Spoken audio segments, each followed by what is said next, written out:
నువ్వా ఇదే తెలకొచ్చి తెలుగే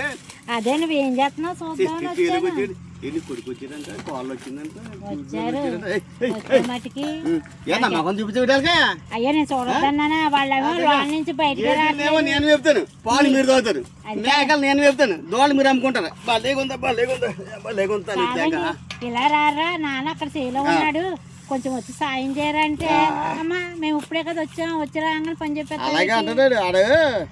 అలా ఇంటి కొడుకు అలాగే అంటాడు అయ్యో పాపం మా నాన్న పిల్ల ఏముంది మీ కోళ్ళ ఏముంది కూర కోడి మాసం వండానండి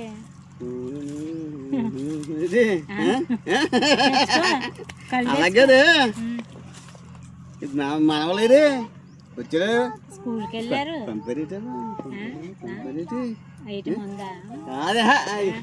ఎప్పుడు అదే చేసేటండి ముందంట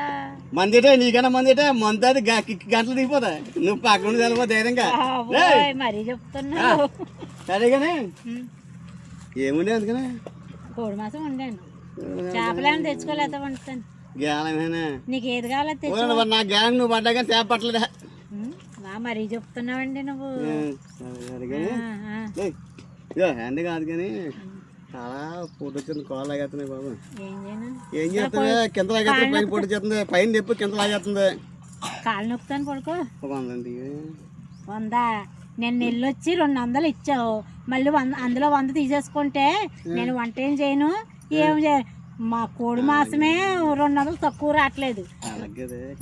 కొడుకు కూర్చోళ్ళు వచ్చారు కదా పట్నం నుంచి తలకాయ రూపాయలు అడగవే మాగా ఒంట్లో బాధని చెప్పు నా బాబే జబ్బు ఏంటంటే మందని చెప్పే వాళ్ళు చెప్పా ఏంటి నేను ఎక్కడ అడుగుతాను అని ముందుగానే నీ కొడుకు అమ్మ 10 రూపాయలు ఇవా అని అడుగుతున్నాడు నన్ను